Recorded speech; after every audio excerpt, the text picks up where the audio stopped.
gentlemen, and welcome back to Wood Resurrected. So this is what I think is going to be episode 1 of a dining table that I made entirely out of pallet wood. So I recorded the whole thing and it came out to about 35 hours just because I was curious at how much time I actually put into this. So because of the length of footage that I have, I think I'm gonna kind of pick and choose, and obviously the entire series isn't going to be 35 hours, but I'm gonna see if I can whittle it down to maybe a few episodes. So with that in mind, if you haven't already, I would like to ask you to subscribe and hit the notification icon so that as each of these episodes is released, you can get notified and you can pop in and check it out. So I wanted to take this time to let you know that any of the tools that you see in here that are available through Amazon or something similar that's really close to what I ended up using, I will have listed in the comments. I will put links to those so that you can go right in, you don't have to do any searching, and you can just pick it up right from there. So as you can see up to this point in the episode, I've had pallets that I've been tearing down. And what I was primarily using was I'd use the drill that I have here to remove any screws, and then I would switch over and use the hammer and the Wonder Bar to get in between the pieces of wood and pry that apart as efficiently as possible, trying not to break any of the ends or split anything. Obviously sometimes that's unavoidable, and these pallets weren't exactly in the best condition. So I basically progressed through it and pulled the nails out, made sure there wasn't anything left in it, and it doesn't show it in any of these videos, but I did get a metal detector that I was able to run over each of the boards. It's a fairly tedious process, but it's well worth it, because if you have a nail or a broken off screw that's left in your wood and you run it through a power tool, whether it's a planer or a saw, there's always a possibility that that piece of wood could jam, or you could get shrapnel coming out of it, and it's just safer to make sure that you don't have any foreign metal materials in these pieces of wood before you get to working on them. Okay, so I've got everything, all the metal pulled out of the boards. I've got them sorted, and what I'm doing here for any shopsmithers, I am adjusting the height of my jointer, because I noticed when I went to connect the headstock to the joiner that the power coupler was at an angle, so I adjusted the jointer so that the power coupler was in direct line with the output shaft from the headstock. So before you use your jointer, you want to make sure that the fence is perpendicular or 90 degrees from the jointer surface, from the table itself. So what I'm doing here is I'm making any fine adjustments to make sure that that is the perpendicular that I want it. So you can see I actually move it out of the way, and then there's a tab on the Magna jointer for the shopsmith that you flip down, and then it's got a set screw that you can adjust for any fine-tune adjustments to make sure that you're perpendicular. And then once you have everything set, you can tighten your nut down on the outside. So that handle has two bolts, a bolt and a nut on it, if you will. The bolt is on the outside, and that allows you to set the depth of your fence on your jointer. And then on the inside, if you push it in, it'll lock onto that, and you can lock down your fence itself to the angle adjustment. So at this point, I decided to plane one side of the 2x4s down, because eventually they're going to be run through a planer, and you need one side that's smooth and flat so that you get an even cut and the board doesn't have any cup or warp to it. So what I'm doing there is I'm checking out the grain pattern in the 2x4 to make sure that it runs through and it doesn't run in. That way we can make sure that the joiner doesn't cause it to chip out on the side that we're jointing. So as you can see, I've already got my PPE on, which includes safety glasses, earplugs, and a dust mask. I think this is actually a painter's mask, but I figure if it will filter out the chemicals that are in paint, it'll work just as well for sawdust. So, and it does have the disposable canisters on the side that we can change out if they get old and worn out. So these are also listed in the comments section. So if you would like to pick up a set, you can go down there, click the link, and go right to where you can get those. I believe I only ran the 2x4s through and jointed one side of those, and it was multiple passes, and there's a fair number of 2x4s that I ran through, so it took a bit of time. But you can see from how long the sped up video takes of how long this process actually took me to complete. Especially when you consider that the speed of this video you're watching right now is 64 times regular speed. So yeah, it took a while. So when I got done with the jointing process, I went to slow down and shut off my Shopsmith, but I ran into a problem that I have encountered numerous times before. And I kept encountering it, and what the issue is there's a speed knob on the side of the headstock, and that slides into a gear, and then it's held in place by a set screw. And the problem that I've been having is that set screw will slowly loosen up, and then as you go to slow it down, it won't actually slow down the machine. And as is standard operating procedure with the Shopsmith, you have to slow it down before shutting it off, because the amount of gear, the gearing of it will cause it to overpower, and you may end up tripping a breaker. So the problem that I ran into was that I had to get the Allen wrench that will put the set screw back in, and then I can actually crank it down so I can shut it off. The fix for it is to put just a little bit of blue Loctite on that set screw, and then tighten it up and let it sit. Don't operate it for a little while. Let it dry up so that it'll actually hold that set screw in place. And then since then I haven't had any issues with it loosening up on me. So, and the blue Loctite will allow you to remove it at a later date. It won't be permanent, so to speak. So that'll be something if you need to replace some components or tear your headstock down, you can actually get that back off. So here we are in the new garage, and here is the lumber that I've carried from the previous garage. So I got this all sorted out and fairly organized here.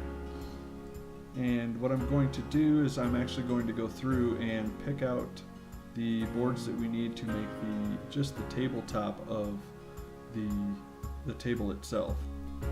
And of course, what has to happen when you've got things nice and organized? They have to fall over. So from here, just like we did with the 2x4s, we're going to have to joint one side of this, get these nice and smooth, and that way we can run them through the planer and then proceed from there. So what I'm doing is I'm setting up the joiner here and making sure that it's square again, and then we're going to run through and we're going to get the sides of these boards jointed so that they're good and flat. So after joining the boards, I took a look at the jointer blades. I decided to pull them out and give them a look over. They may need some sharpening as we've been running a lot of wood through it. And what I noticed was that they are worn quite a bit, and it's mostly in the center where you use most of the blade. You notice it's touching on the ends, but it's got more of a wear on the center of the blade. So I ended up having to use my jointer blade jig, which is in another episode. You should be able to find it in one of my playlists.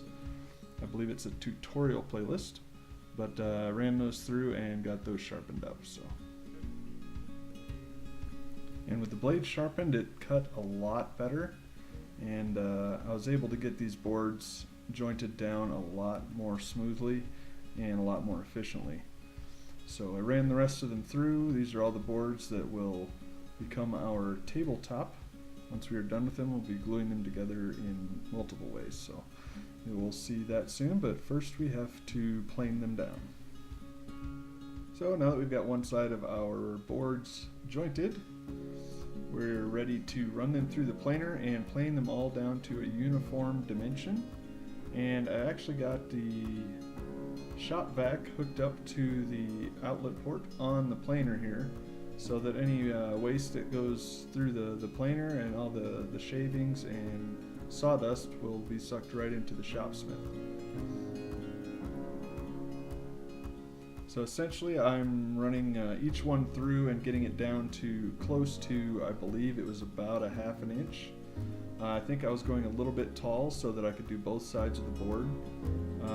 Basically planing one side down until it had a uniform planing on that side, and then switching to the other side so that you can take a little bit off of both sides. And I did that for all of the boards that we used. I believe there was 24 of them, because the tabletop was going to be 2 layers, ½ inch on top of ½ inch, making about an inch thick tabletop, and then it would be 12 of them side by side. And because none of the boards that I had from the pallet wood were were long enough, I ended up adding a portion to it to make the complete table length be about 5 feet. And with the boards planed down to their ½ inch thickness, we're now ready to run them through the jointer on their sides, get at least one side smoothed out so that we can run it through the table saw and rip them down to width. And then from there we can start the gluing process. So all I'm doing here is getting those smoothed out on one side and then moving on to the next step.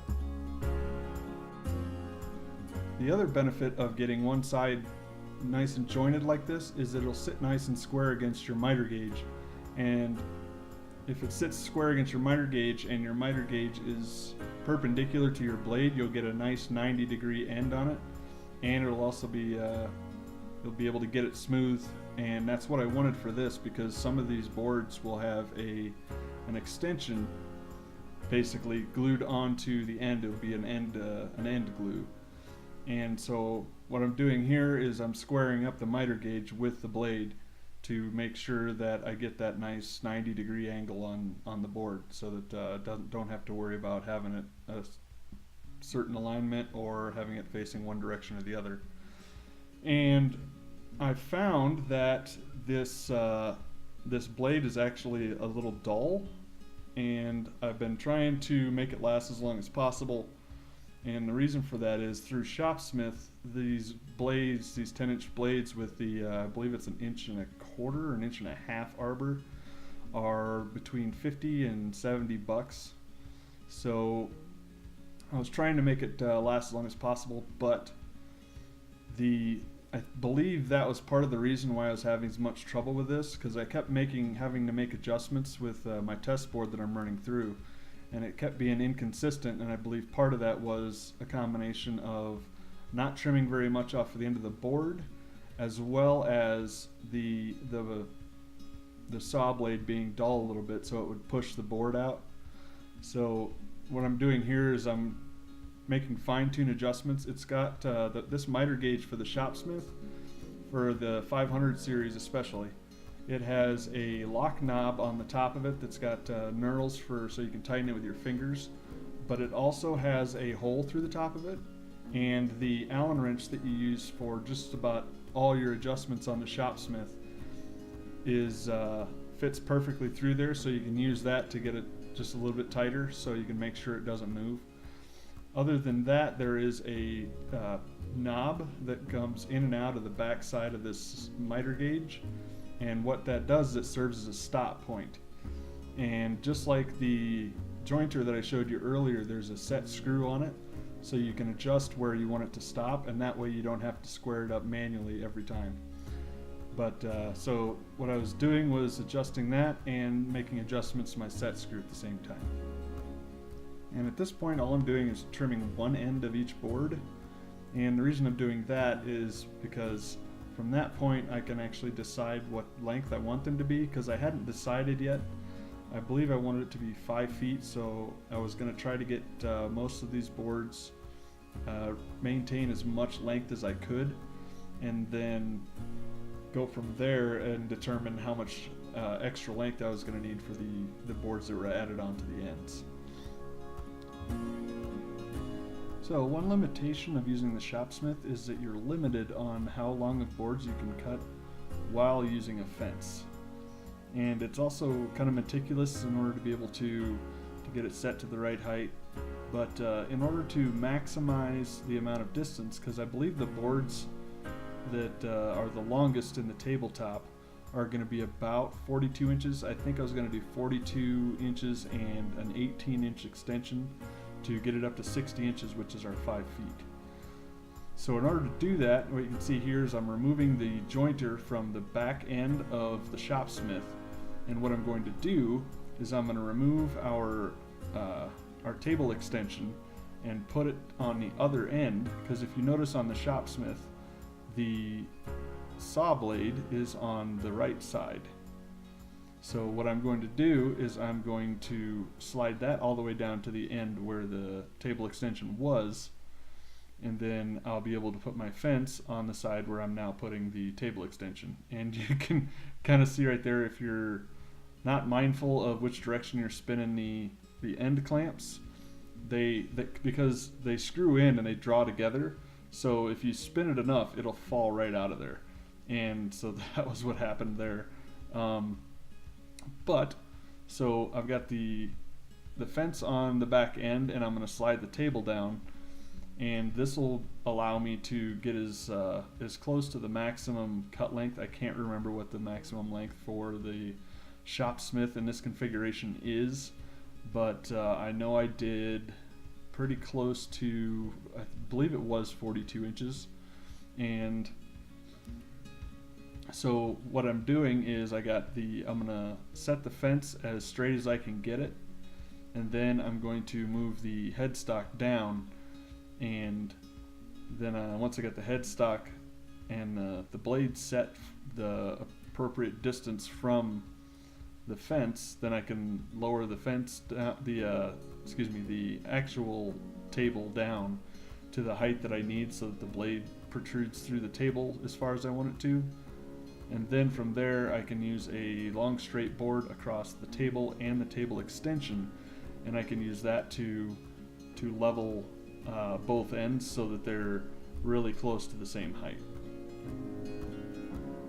I do have a method that I use, and I don't think I used it on this cut, but it does make these longer cuts easier, is that if you clamp a fairly thin board on the fence, on the side where the knob is to tighten the fence down, you can clamp it back from the blade, and then what you do is you use your miter gauge, and it'll span across there, and you butt it up against the board. Of course, you have to take the distance from the outside of the board to the blade instead of the fence to the blade, because basically what you're going to do is you're going to set it up against that board, and then as you move it forward, it won't be bound on the other end, so it'll move off of that board, but at the same time you have to make sure that you're holding the board very firmly against the miter gauge so it doesn't move back and forth, and then you can go through and you can get a uniform cut on multiple pieces that way. And it keeps it from binding against the fence, as it has a tendency to do over these long gaps. And I didn't capture it, but after this process I moved it back to the original configuration and use it in, I guess, your standard operation is what you would call it. And I cut the other boards to, I believe, 18 inches. So that gives us both sets. So to recap, we have our boards planed down to 1/2 inch. We have them jointed on one side, and we have them cut to length, both the 42 and the 18-inch lengths. And all we have left to do is we need to rip them down to the 3-inch width that we need. So what I'm doing here is I am setting up the fence for 3 inches, and I'm switching out the blade from a crosscut saw blade to a rip saw blade, and that will allow us to get these ripped down, and at that point all of our tabletop boards will be surfaced on 4 sides. And I think that'll wrap it up for episode 1 of our table build. I want to thank everyone for tuning in, and don't forget to subscribe and hit the notification icon so when the next episode pops you get notified and you can swing in and check it out. I also want to remind everyone that Most of the equipment that I used, whether it's tools or PPE, is listed in the comments, so feel free to swing in there, and if you want to pick that up, you can just follow the link and get that right from there. So thanks for tuning in again. Stay safe out there, and we'll see you next time.